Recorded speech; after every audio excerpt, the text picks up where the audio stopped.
Hello, I'm Alexandra Coghlan, and today I'm in Glyndebourne's new production hub to put Handel's Alcina under the spotlight.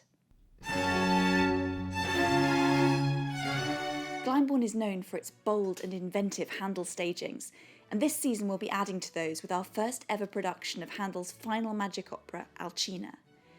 Now, this is an opera full of spectacle and sensation and illusion, but it's also one of Handel's most probing psychological studies, a portrait of a woman whose power can get her anything she wants, except for love. The sorceress Alcina and her sister Morgana live on an enchanted island, full of birds and trees and waterfalls and streams. But all is not as it appears. All of those birds and streams and waterfalls are in fact Alcina's former lovers, discarded and then transformed. But Ruggiero is different. Alcina has fallen madly in love with the handsome knight and is determined to make him hers, despite the attempts of his fiancé Bradamante and his former tutor Melisso, who have followed him to the island to rescue him and restore him to his right mind. As the opera progresses, Alcina's fantasies and fictions do battle with the truths of Bradamante and Melisso. Her power is weakened and ultimately destroyed altogether, and at the end she is powerless and alone. Handel has given us many complex women, but I think Alcina is perhaps the most interesting of all of them. She's technically a villain, but we find ourselves rooting for her, wanting her to win, because she's just so recognisably human, so fallible. And I think it's because she's an anti-heroine that we find her so appealing today. She's a bad girl, she breaks all the rules. She's aggressive, even violent. She's sexually dominant. She seizes any man she wants and then she discards him once she's done. And yet at the same time she's a vulnerable woman who can't get the man she loves to love her back. Let's hear from director Francesco Micheli about his vision for this new production. I look back to the most recent golden era in Italy. I mean, the 60s, La Dolce Vita, Via Veneto, Federico Fellini. And I create a conflict between two different worlds. We have a powerful family in business, but some of its members lose their head by visiting the island of Alcina, yes. And the main plot is a war.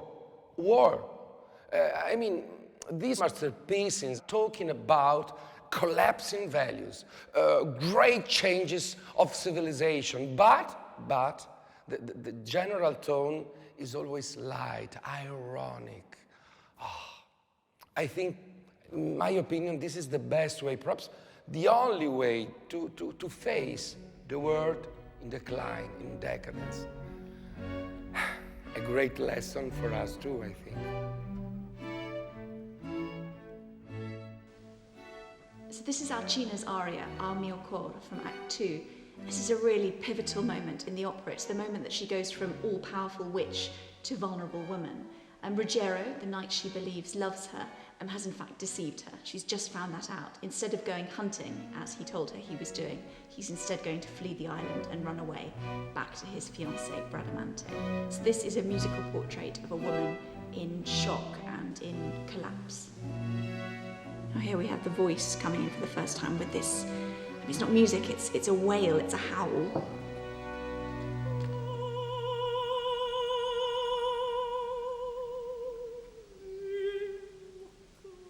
This huge leap, the emotions are so big, this octave she's leaping around. This isn't small music, these aren't small emotions.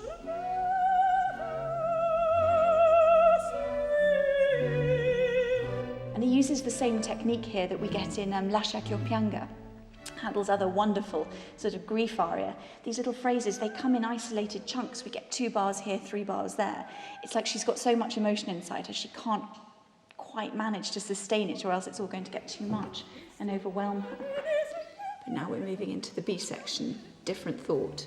We've done grieving, we've done loss, we've done I love you still. This is the moment where she wipes away the tears and she says, no, remember, what am I doing crying? I'm queen, I'm Alcina. Get it together. It's a really sort of galvanizing moment. Her writing, you can see, becomes much more animated, much more forceful. She's no longer a lover who's been abandoned. She's a general in charge of her army, and she's going to lead it to victory.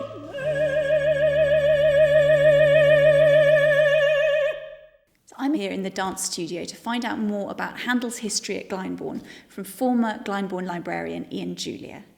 So Ian, Glyndebourne has a real reputation nowadays as a Handel house.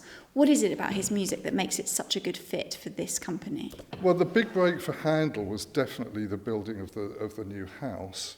The acoustic properties are well known, but they're particularly well suited for the clarity of what became the authentic instrument revolution, where a lot had been learned and there were really quite clear advantages and templates to what sort of instruments were required.